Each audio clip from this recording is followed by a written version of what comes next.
Prof, ini kita mau bahas tentang apa yang diteliti oleh Prof dengan tim ya di UGM Yogyakarta ya. Kita kan tahu benar nih kalau Indonesia itu berada dalam ring of fire, cincin api dunia. Kecuali Semarang dan Balikpapan ya. Enggak ya? Semarang Balikpapan. Semarang enggak, Balikpapan enggak. Tapi beberapa saat yang lalu ada gempa di Laut Jawa ya, di dekat Muria ya. Itu daerah sana, ya kan? Kalau kita masih agak Semarang sama Balikpapan masih agak ke dalam ya, nggak di cincin api itu ya? Jarang lah, jarang. Oh pantesan. Oh tapi makanya. Tapi banjir. Yang penting nggak gempa lah. Ini memang Tuhan Maha Adil. Gak dikasih gempa, dikasih banjir. Nah, pemandangan indah kayak di Yogyakarta, wah banyak sekali pemandangan indah. Udah muter-muter 3 hari aja nggak selesai, tapi ya itu resikonya gempa, tsunami. Iya benar, kayak kemarin itu. Nah jadi sistem peringatan dini gempa bumi yang dibuat diteliti ini itu seperti apa, Prof? Cara kerjanya, terus bisa memprediksi gempa yang terjadi, itu gimana? Ini sejarahnya dulu ya, saya kan kena gempa Kobe waktu saya sekolah di Jepang untuk baru menulis disertasi untuk dokter saya. Sudah selesai lulus, ada gempa Kobe, rumah kami rusak, dan itu kan parah sekali gempa Kobe itu. Itu kan saya ngalami, dan karena saya belajarnya kan teknik nuklir, elektronika nuklir, instrumentasi nuklir lah. Nah itu beberapa minggu sebelumnya itu banyak gas radon keluar dari tanah. Memang setiap hari keluar, tapi ekstrim gitu loh, sampai heboh. Sampai koran-koran itu memberitakan bahwa gas radon banyak keluar. Tapi orang Jepang kan nggak tahu akan terjadi apa, hanya gas radon banyak keluar, fenomena. Tapi kemudian ada gempa besar Kobe. Nah, itu saya selalu ingat terus. Terus kemudian ketika saya pulang ke Indonesia, ada gempa Bantul. Wah, gempanya ngejar saya terus ya. Gempa besar lagi. Langsung Prof agak sensi ya. Ya, jadi saya itu merindukan gempa ya. Oh gitu. Pengen tahu sebelum gempa itu ada apa. Kemudian saya belajar kembali ke Jepang lagi untuk belajar ke Kyushu University, itu untuk mempelajari groundwater level, permukaan air tanah ya. Dilihat dari air sumur lah, sumber yang nggak dipakai atau khusus sumber dibuat, itu dilihat permukaannya.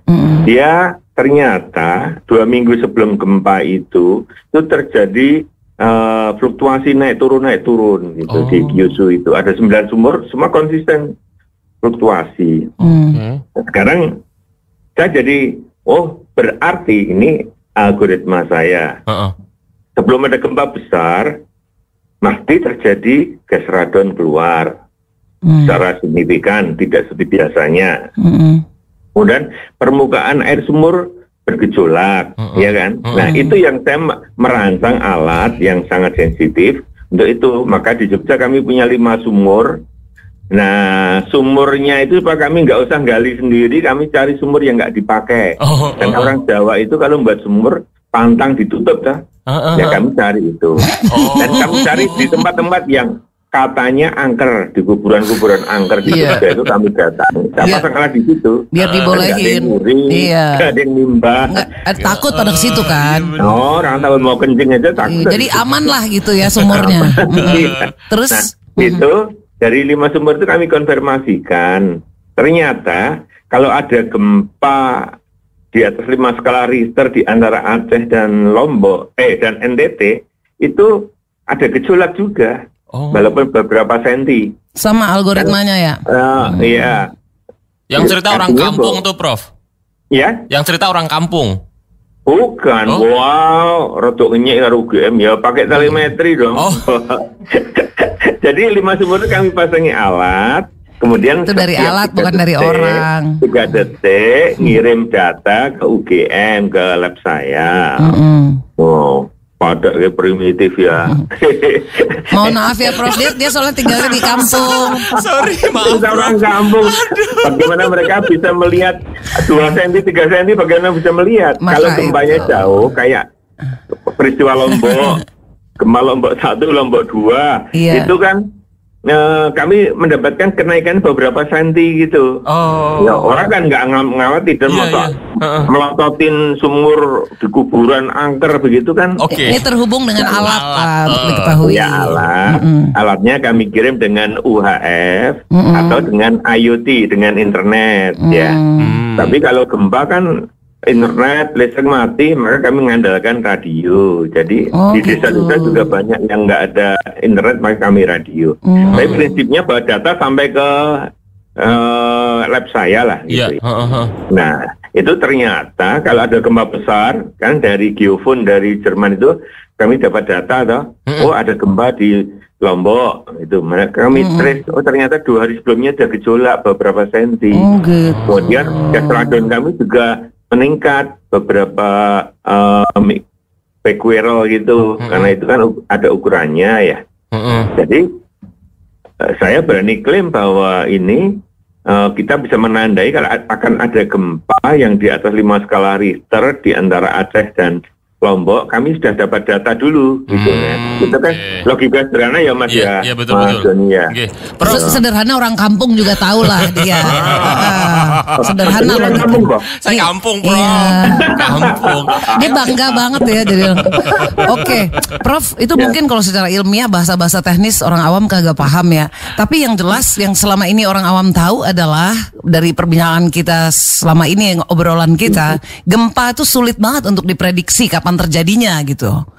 Nah, apakah alat ini berarti bisa jadi jalan keluar? Ya, gini. Tuhan selalu memberi suatu fenomena besar itu pasti ada tanda sebelumnya, ya kan? Mengapa Nabi Nuh itu bisa membuat kapal besar di tengah padang pasir, padang gurun? Ayo, dari mana dia tahu? Tanda-tanda Tuhan ya. Nah, dia dianggap orang gila toh. Kayak saya mungkin dianggap orang gila, mungkin gila ini, gitu kan? Tapi sebetulnya Prof Narno gila nggak?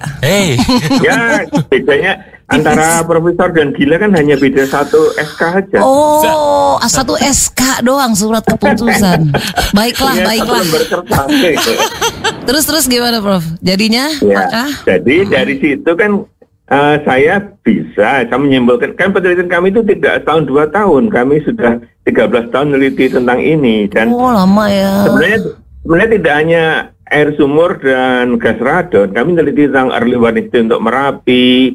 Ya karena Jogja itu beruntung kan punya Merapi, punya laut, ya punya pegunungan indah, punya warung kopi banyak gitu. Iya elah, dari gunung sampai warung kopi. Di sini tuh ada 773 warung kopi. Wow. Ya. Wih, dihitung juga sama Prof Narno. Kalau nggak percaya hitung sendiri. Ngapain amat, sama profesor harus percayalah daripada puyeng.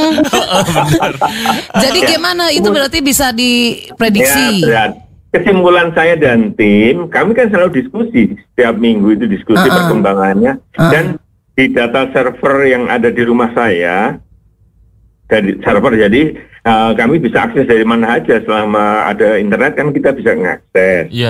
Nah di situ sudah kami desain dengan algoritma yang hati-hati dan bagus. Jadi kalau akan ada gempa di atas 5 skala Richter di antara Aceh dan NTT, nah internet saya itu server saya memberi peringatan kepada saya ada potensi gempa antara tanggal sekian sampai tanggal sekian, dan itu selalu cocok gitu. Nah, gimana kalau seperti itu misalnya Mas Andi dan Mbak Nadia seperti saya kan pasti bisa menyimpulkan kan? Iya. Oh, kalau begini ini misalnya bahwa kok tiba-tiba ayam itu pada kawin sehari sampai 10 kali rajin kawin, ada apa ini? Ada gempa. Nah kan itu bisa tanda. Iya benar. Saja yang fenomena besar itu selalu didahului dengan fenomena kecil. Iya benar. Kami teliti permukaan air sumur dan paparan gas radon yang meningkat itu. Sebenarnya alat kami kan hanya ada di DIY. Nah, karena memang dana riset saya itu untuk DIY dan Jateng sebenarnya, karena kami Jateng itu sedikit, hanya Klaten sedikit ya. Oh gitu. Ya lebih fokus pada DIY. Nah saya ini seperti anjing penjaga, kalau mau ada gempa besar 2 minggu sebelum gempa besar dari pengalaman Kobe dan Kyushu, itu kan alat-alat kami akan memberi informasi. Iya, nggak tanda. Misalnya itu intens bahwa wah ini ada gempa besar.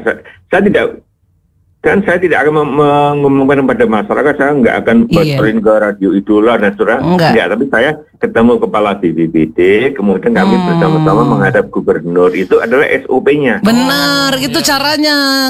Tapi untuk aja nggak diem sendiri. Kalau ada tanda-tanda terus ngumpet, Profnya di kamar nggak boleh. Masih 2 minggu. Oh iya. Oh 2 minggu benar. Prof, ada yang nanya nih, apakah data-data tersebut sudah dibuat penelitian, sudah dipublish di jurnal nasional atau internasional? Gimana tanggapan dari BMKG? Apakah udah dipakai? Oh iya.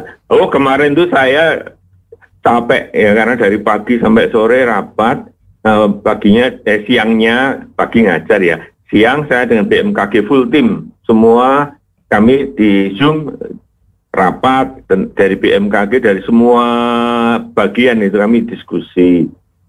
Nah intinya bahwa nanti akan diajak kerjasama ya itu. Kemudian sorenya saya rapat dengan pusat studi bencana di UGM.